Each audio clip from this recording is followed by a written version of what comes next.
আসসালামু আলাইকুম বন্ধুরা, আজকে আপনাদের সামনে মরুভূমিতে হারিয়ে যাওয়া দুই যুবকের ঘটনা নিয়ে হাজির হলাম। মাইকেল আর ডেভিড নামে দুই যুবক মরুভূমির পথ হারিয়ে ফেলে। এদিকে চেষ্টায় তাদের দুজনেরই প্রাণ যায় যায় অবস্থা। হাঁটতে হাঁটতে হঠাৎ তারা একটি মসজিদ দেখতে পেল। মাইকেল বলল, ওই তো একটি মসজিদ দেখা যাচ্ছে, চলো সেখানে যাই। ডেভিড বলল, হ্যাঁ যাওয়া যায়, কিন্তু মুসলমান সেজে যেতে হবে, নয়তো ওরা আমাদের সাহায্য নাও করতে পারে। তাই আমি নিজেকে আহমেদ বলবো। কিন্তু মাইকেল নিজের নাম পাল্টাতে রাজি হলো না।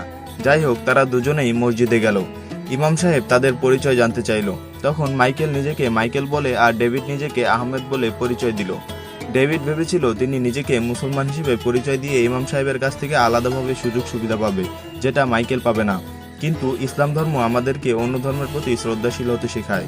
তাই তো ইমাম সাহেব ডেভিডের ধারণাকে ভুল প্রমাণিত করে এবং দুজনকেই বসতে দেয়। মসজিদের খাদেমকে ডেকে বলে, মাইকেল ভাইয়ের জন্য কিছু খাবার আর পানি নিয়ে আসো। লোকটি মাইকেলের জন্য তৎক্ষণাৎ খাবার ও পানি নিয়ে আসলেন। আর তখন রমজান মাস হওয়ায় ইমাম সাহেব ডেভিডের দিকে তাকিয়ে হাসি মুখে বললেন, আহমেদ ভাই, রমজানুল মোবারক। ডেভিড তো জানতো না তখন রমজান মাস চলছে। তাই কোনো উপায় না পেয়ে ডেভিড ইফতারের সময় হওয়ার অপেক্ষা করতে লাগলো। আর মনে মনে ভাবতে লাগলো, আজকে মিথ্যা বলে চালাকি করার কারণেই আমার এই শাস্তি পেতে হচ্ছে।